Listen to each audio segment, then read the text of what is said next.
episode of Do Rap with the Cape Road. It's your host, me, Dre. Here to give you the thoughts that are going on in my head. Because as you see, I use this as a personal diary. So I appreciate you tapping into each entry. Shout out to all the subscribers. Shout out to all the new watchers. I pray, inshallah, you become a subscriber.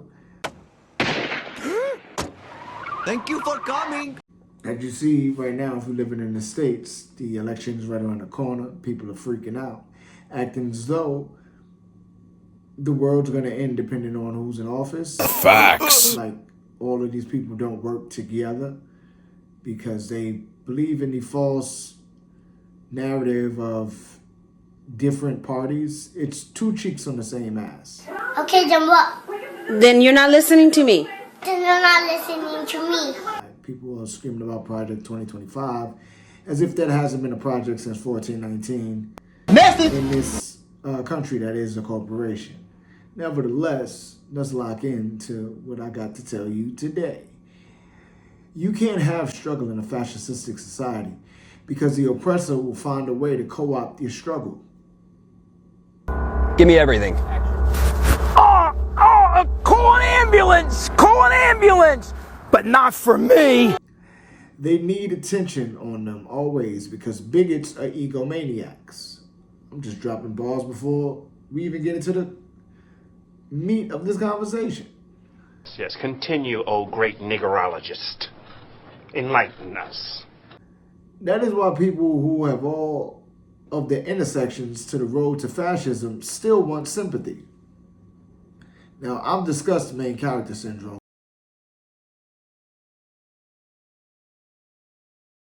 but it is amplified when you have the means of control. They can take your struggle and commodify it. The commodification of struggle can be seen with Kendrick Lamar being the headline performer of the Super Bowl in February. I got a bone to pick. The main concern with those that care seemed to be why wasn't Lil Wayne selected? On Black Lives Matter.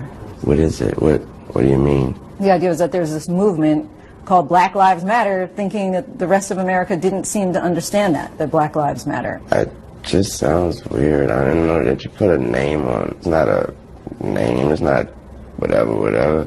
It's somebody got shot by police for a reason. I am a young, black, rich.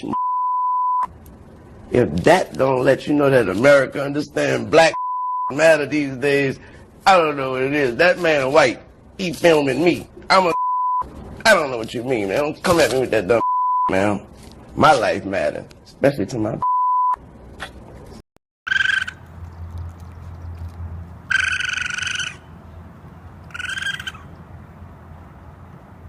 But how quickly those that face the struggle disregard their wokeness and righteousness about not aligning with the NFL. Because remember when we wasn't supposed to be watching football?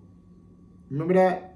Black, y'all, and I'm black, y'all, and I'm blacker than black, and I'm black, y'all, and I'm black, y'all, and I'm black, y'all, and I'm blacker than black, and I'm black, y'all. I'm blickety black, blacker than black, I'm blacker than black, yo. Pepperidge Farm remembers. Pepperidge Farm remembers, but Pepperidge Farm ain't just going to keep it to Pepperidge Farm self free of charge. Maybe you go out and buy yourself some of these distinctive Milano cookies. Maybe this whole thing just disappears. And that reversal of principles isn't meant for Kendrick as he performed in the Super Bowl before. That critique is about the masses. We were supposed to have abandoned the NFL because of its long history of white supremacist practices like race norming. Now let me tell you what race norming is. For context, to cite an article from scientificamerican.com, speaking on race norming, on June 2nd, 2021, the National Football League, which is NFL, announced it would discontinue the use of race norming. That is the practice of assuming a lower baseline of cognitive abilities in black players in legal settlements for concussion-related injuries, insight, and people still watching football. Remember that we were all supposed to not be watching. Remember that. Black, y'all, and I'm black, y'all, and I'm blacker than black, and I'm black, y'all, and I'm black, y'all, and I'm black, y'all, and I'm blacker than black, and I'm black, y'all. The same NFL that was paid for displays of patriotism from 2009 to 2016 by the United States Department of Defense. The NFL refunded $724,000 back to the Department of Defense in 2016 when they ended their contract. With the project being over, the NFL now claims they only show acts of patriotism, including enlistment propaganda, on their own accord. Right. Man, sit your dumb ass down. To cite ESPN's Stephen A. Smith, in an article he explained in 2016, the players were moved to the field during the national anthem because it was seen as a marketing strategy to make the athletes look more patriotic.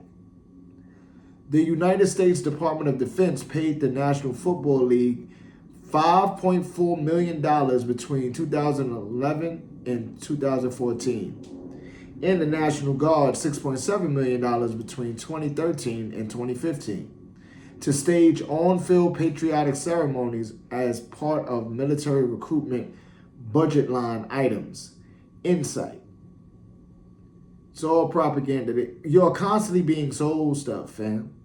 That's pretty wild that you are watching grown men run into each other, hurting themselves at high rates because of the nature of the game, and then being told, hey, if you don't want to play football or get a concussion, do you want to go over to a country and shoot people?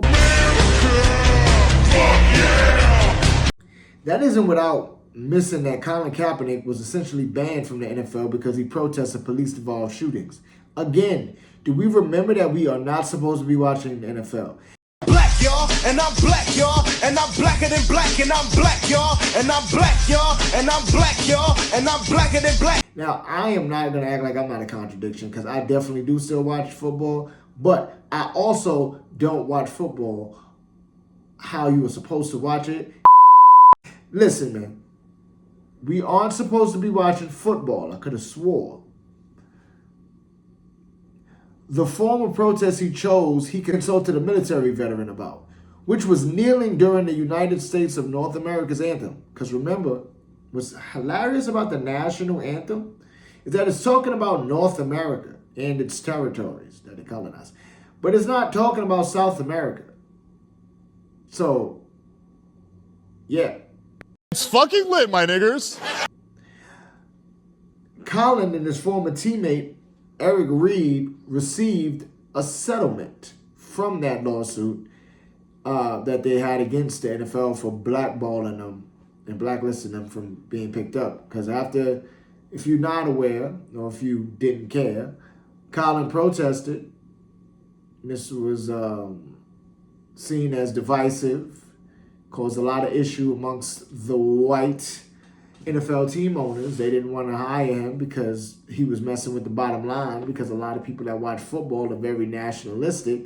And football, American football, is very nationalistic. The fact that it's called football when football is soccer, but, well, it's football, that's how we want to be funny, but it's soccer, and you got to do the distinction of American football, which is catching a pigskin. So he did that, caused an uproar. The uproar really was about profit for the owners. He ended up off the 49ers and was for a while trying to work his way back to the NFL, but no one would deal with him. Nobody. People claimed, but is he on the team now? Nope.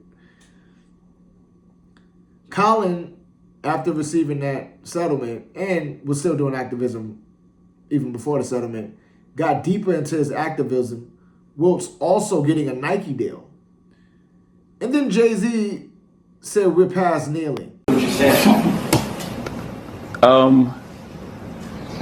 Okay, I think we passed kneeling. Yeah, I think it's time to go into actionable items. I think everyone knows what the issue is. And We're done with that. Everyone knows what you know what the issue is? You know why we were kneeling? Okay. Do you know the issue? Yeah. Do you know the issue? Yes? We all know the issue now. Okay, next. Where are we moving on next? And I'm not, again, so to be clear for the room, I'm not minimizing that part of it because that has to happen. That's a necessary part of the process. But now we all know what's going on. What are we going to do? How are we going to stop? Because the kneeling was not about a job. It was about injustice. Let me bring attention to injustice. Everyone's saying, how are you going forward? And Cap doesn't have a job. This wasn't about him having a job. But to his credit, Colin has a Know Your Rights camp. And to cite their website mission statement, our mission is to advance the liberation and well-being of Black and brown communities through education, self-improvement, mass mobilization, and the creation of new systems that elevate the generation of change leaders. Insight. Can you be an activist with corporate sponsorships? Believe in something, even if it means sacrificing everything. Huh? Think about that. This class contradiction can cause an internal battle that I don't know if many struggle with. For instance, Kendrick Lamar put on a concert this past Juneteenth unifying and bringing peace amongst prominent gangs in California.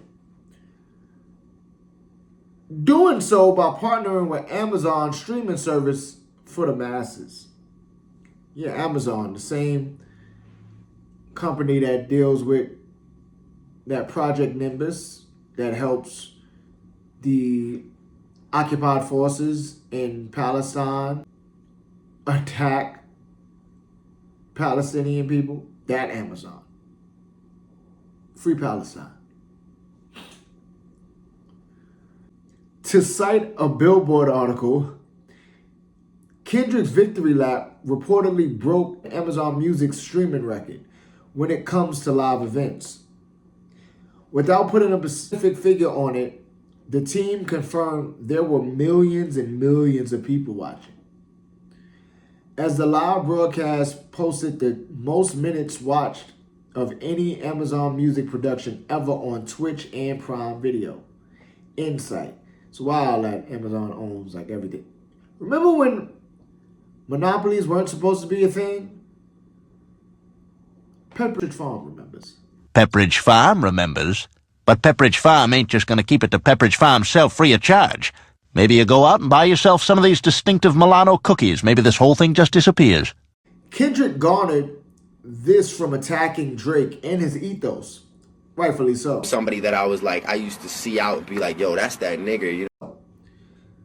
Many people who are of the hip-hop culture, that included myself, are tired of the conflation of commodified hip-hop and the culture of hip-hop, because those are two very distinctly different things.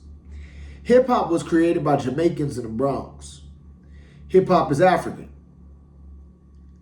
Hip-hop then became a pop culture phenomenon that became marketable. But what Aubrey and many like him do is music deemed hip-hop, but they don't live hip-hop. No matter how many hip-hop artifacts that Aubrey buys, he could have all the Cameron pink minks. He can get all Aaliyah tattoos. We don't believe you.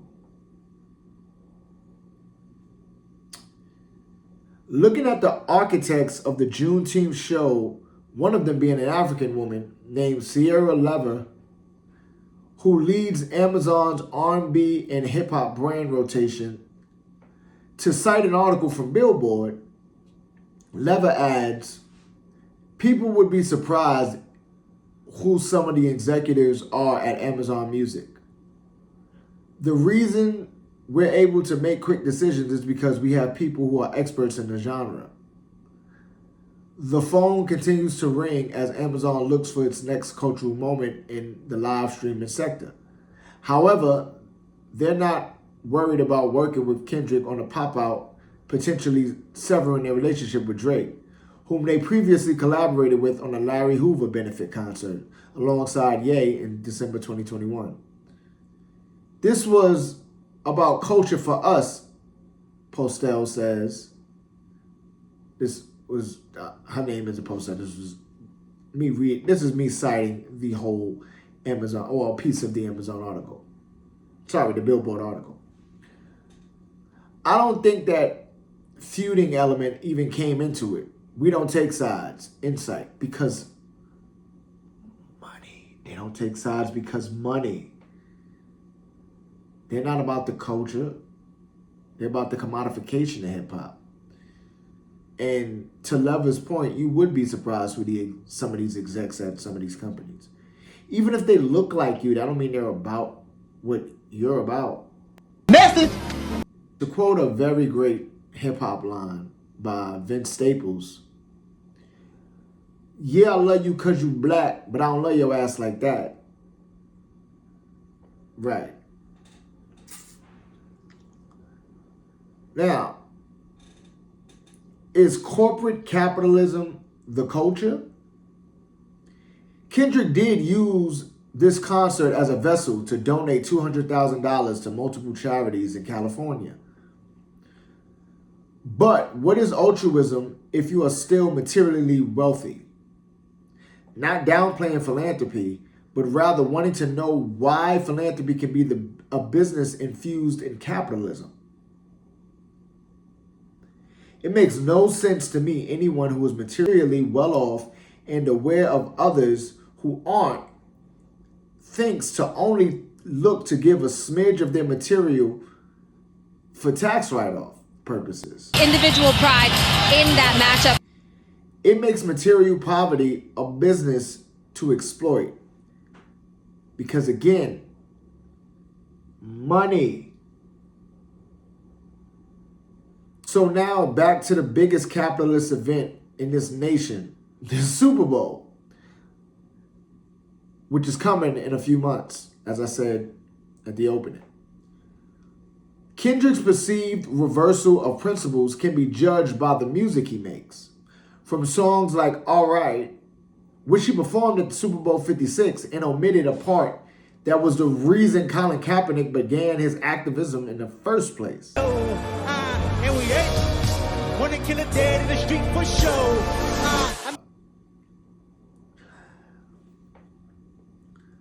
To now perform there again on the heels of another cultural moment shows he is their pseudo good troublemaker. Kendrick has himself professed through his music that he is not your savior. He is on the stage, literally and metaphorically speaking, telling those in the hip-hop culture and the world this contradiction is hard to deal with. He loves his people, but also record sales, because money. He, along with them, are capitalists capitalizing on his art form. Because again, money. So, the use of this cultural hip-hop moment to spearhead Kendrick into the white supremacist limelight further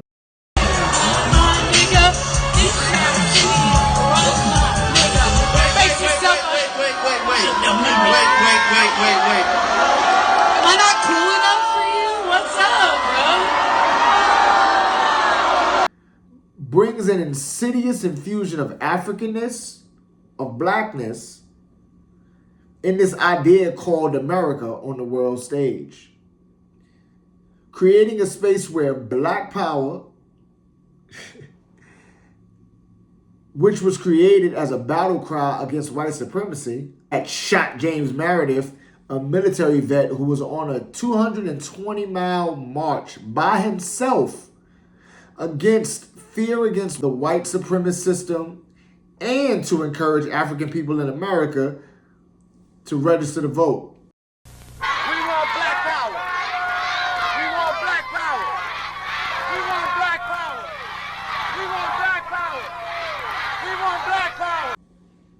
from that becomes the facade of a post-racial society. I got a bone to pick. Because remember when Obama won the election, there was a lot of post-racial rhetoric running around. First of all, first and foremost, again, I've said this before, and I'll link you to the videos of my Creation of Race series. Race is a social construct. People, I feel like some people say that flippantly now, like, and still use race. Like, now we are all African. Africans in America. Not free. You'll find Palestinians born in America. Ask any of them quickly, what are you? Without blinking an eye, they will tell you Palestine is not free, and I'm fighting to make it free even in America. Go to Africans who've been in America longer than all of them. Go to Africans who came here under conditions none of them came here under. All of them volunteered to came here, went to get visas to get here. Look at the Africans who didn't ask to come here, who were brought here against their will, who should hate America and should be the last to claim they're Americans. Ask them, what are you? I'm American and proud of it, and if you say something against it, I'll kill you.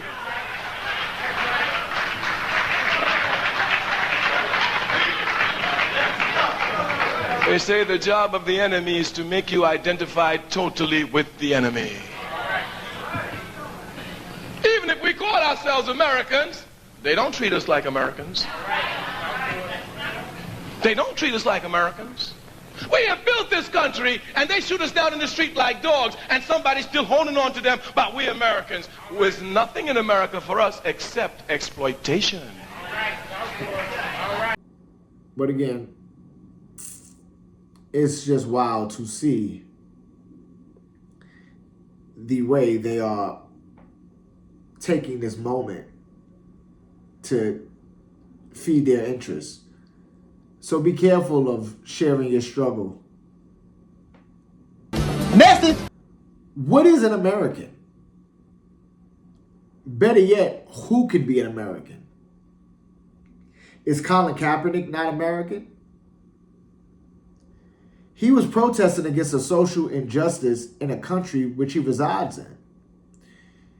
Is freedom of speech not afforded to those against oppression? Isn't that how this country was founded?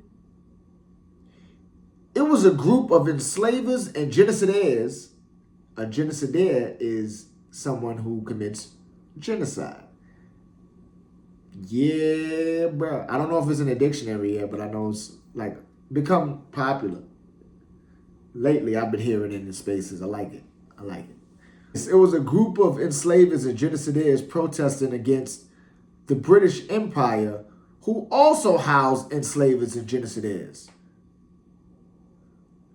which hit a fever pitch that ended in the American Revolutionary War. Because America. And money.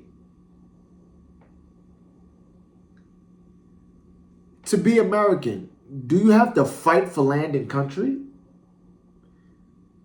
Was Isaac Woodard American?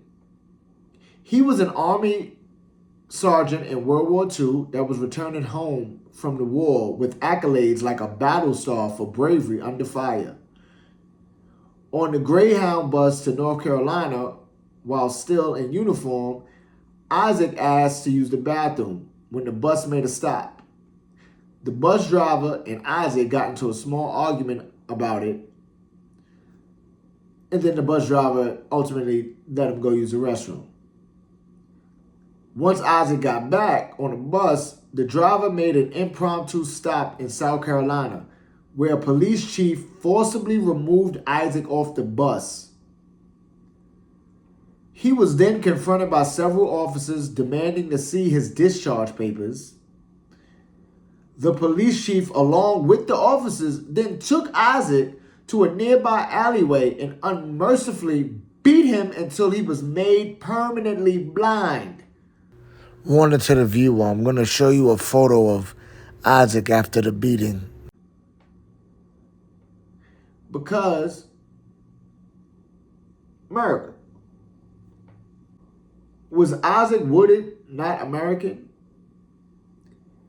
He was an Army sergeant, a veteran, a World War II veteran. In what world is he not an American? Was he American when he was fighting abroad and black when he was home?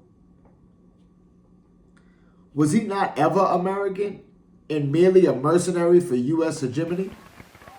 Now we have to talk about the foreign policy in this country because black people are nothing but mercenaries. A mercenary is a hired killer. And in our ghettos and in our rural areas of the South, our only chance is to go into the army. And what this country is saying to us is the only way we can have a decent life is to become a hired killer. We got to stop that. We got to stop that. A black mercenary is a man who goes to deliver freedom for somebody else when he doesn't have it where he comes from. America. And money.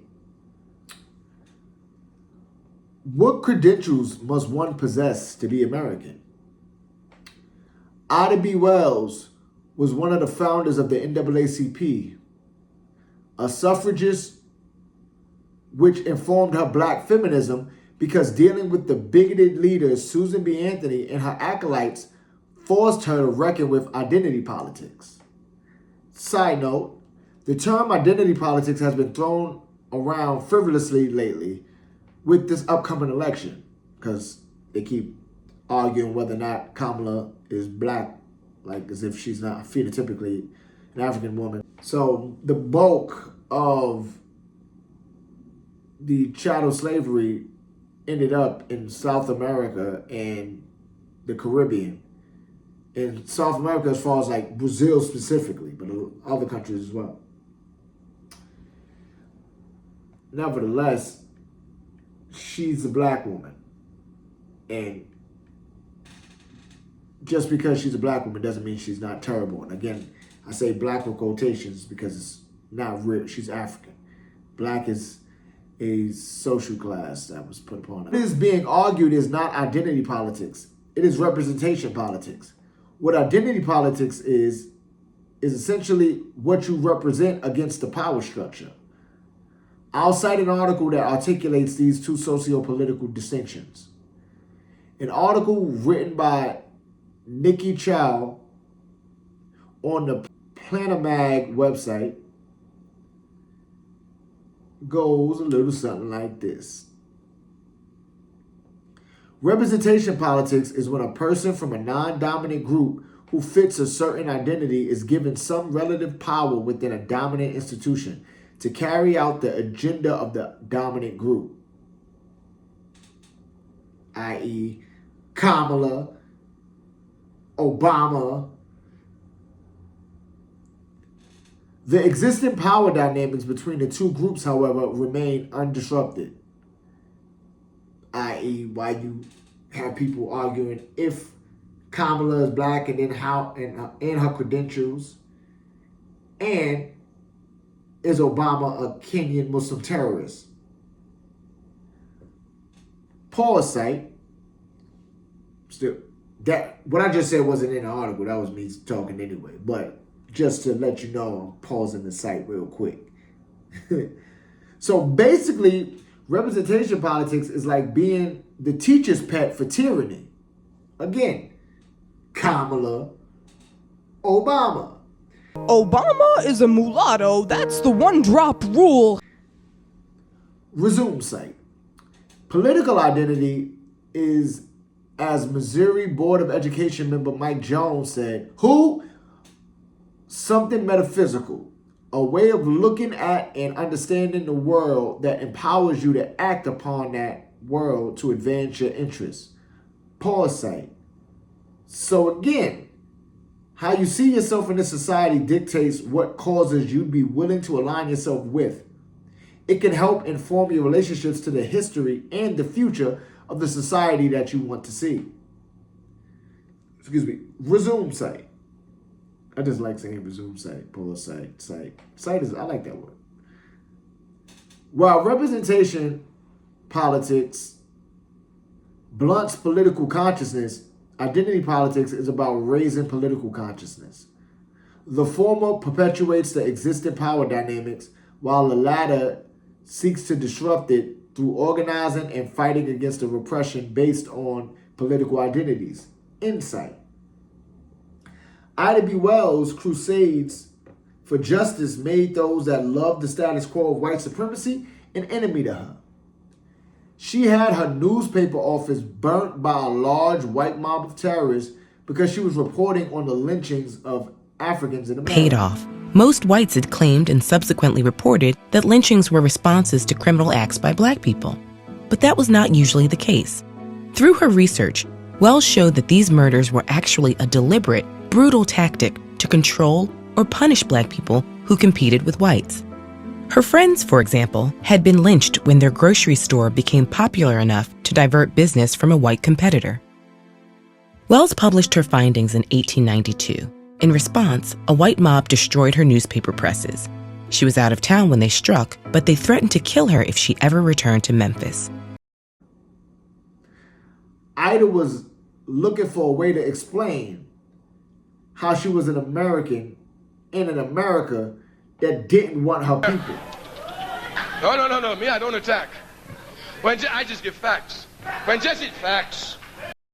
She, along with the likes of Frederick Douglass and others, published a pamphlet together to hand out at the World's Columbian Exposition, which was in 1893, commemorating 400 years since the Genocidaire, there it is again, Christopher Columbus stole the home of the indigenous people. Wells seized the occasion of the World's Columbian Exposition in Chicago in 1893 to continue focusing international attention on racial injustice in America. Commemorating the 400th anniversary of the arrival of Columbus in America, it was the most spectacular World's Fair ever organized. But Black America was not represented at the fair. Wells published a pamphlet with Frederick Douglass and a black Chicago lawyer named Ferdinand L. Barnett, pointing out that without centuries of the unpaid labor of Afro-Americans, there would be no Columbian Exposition. 20,000 pamphlets were distributed to foreign visitors. Because again, America and money, pretty damn bold of them. Not of Ida and Frederick Douglass, but of bigoted whites to have a whole fair celebrating the triumphs of America like you did it. I mean, you did the bad part, but the work and stuff was done by the people you didn't see as people. You sickos. But again, because America and money. Is the American dream a white supremacist machination? Think about it. Ida B. Wells was visited by the Secret Service in 1917 following the revolt that took place in Houston. In 1917, the 24th Infantry of black soldiers was stationed just outside of Houston, Texas, awaiting transportation overseas. Fed up with the indignity of a Jim Crow army, with continued insults by the white population, with the abuses of the local police, 100 soldiers took up arms and marched on the city. In the wake of the rebellion, 20 men lay dead, 16 whites, and 4 black soldiers. After a summary court-martial, 50 of the soldiers were sentenced to life. 19 were hanged. Ida B. Wells protested, and she had some buttons made up that said martyred black soldiers, who martyred Negro soldiers. And Ida B. Wells found herself being visited by some Secret Service men when they found out about her activities in the distribution of these buttons. And they told her to desist, to stop. And she said, and she said, on what basis? And they said, on the basis of you criticize the government. It's treason. And we all know what can happen to you if you're convicted of treason. I told them I think it was a dastardly thing to hang those men as if they were criminals and put them in holes in the ground just as if they'd been dead dogs. And if it's treason for me to think and say so, then you will have to make the most of it. The men didn't come back, and I continued disposing of the buttons to anybody who wanted them. And strange to say, I was never molested, and no further reference was made to the incident. So imagine fighting for land and country in World War I in a segregated army, going back home to a segregated military base, dealing with white supremacist aggressions the whole time you're there, police harassment, being dehumanized by your higher ranking officers, and being told that that's normal and you have to accept it. And finally saying enough's enough. Imagine that. And again, they fought in World War I as American soldiers when they were overseas. But America and money. So you fought for this country, allegedly. As far as that's what they tell you that you're doing. Come back home to be treated like garbage. Finally, try to bully the bully, and then you get executed for it by the same country you fought for. But again, America, and this time it's not really money, but money. Is the American dream a dream to be American? Or is it just propaganda from a well-embedded caste system to keep those they deem serfs suckling at the tit of capitalism? Think about it. I got a bone to pick. What can be made of Kendrick Lamar's Super Bowl ad being in front of an obnoxiously large American flag? People have brought up Kendrick and Drake's hip-hop tiff with the No Round Twos line aimed at an Aubrey song. Also, people have made the connection to a speech given by George C. Scott playing General George Patton in the movie Patton. That was a compilation of Patton's speeches to rally the troops during World War II. General Patton was the quintessential American when you consider his accolades for fighting for the colony. To cite an article from news.va.gov, Patton was awarded a Distinguished Service Cross, a Distinguished Service Medal, a Legion of Merit, a Silver Star, a Congressional Life-Saving Medal of Honor, a Bronze Star Medal, a Purple Heart, a Mexican Service Badge, and the Victory Medal with 4 stars. He was also awarded various foreign decorations. Insight. General Patton was so American, he unleashed the U.S. military on veteran soldiers for wanting what was owed to them after risking their lives for land and country. World War I veterans made up the bonus army, which was comprised of black and white so-called Americans and their families who marched to Washington. For more context, as I brought up before, the military wasn't desegregated yet. They came together for a righteous cause, demanding their wartime bonuses that they were promised. From May to July in 1932, World War I veterans were looking for some form of respite, dealing with the pains of the Great Depression. Army Chief of Staff MacArthur felt these protests were communist because why would these people they see as mercenaries for the empire want their dignity to be recognized? Right? Right? Because America and money. I feel like that needs to be a drop on somebody's mixtape. The protest met its peak after a few clashes with protesters and the power structure. MacArthur and Patton's army destroyed all the encampments around the Capitol, and then President Eisenhower didn't want the optics to look as though the state was trying to break its own people. So the military leaders heard that, but didn't heed his apprehension.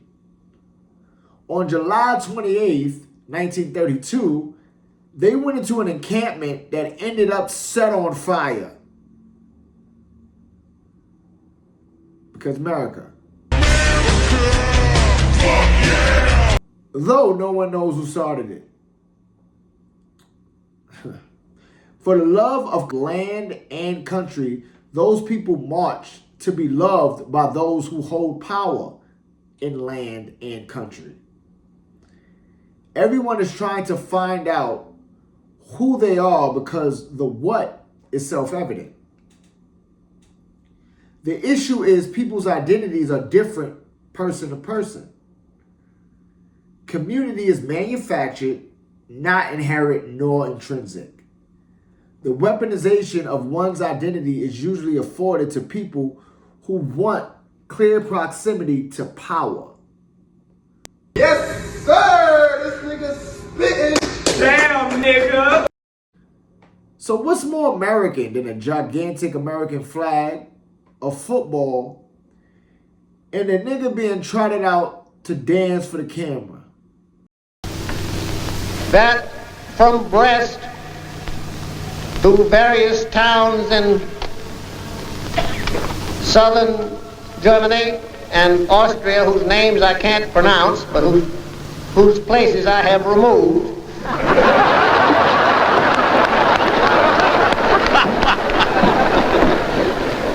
The trail of the 3rd Army and the 19th Tactical Air Command and the 8th Air. Americans love a winner and will not tolerate a loser. You know there's only one opportunity to win a championship. No round twos. Let's get it. Boom! Make sure to have your do-rag cape roll. All right, peace.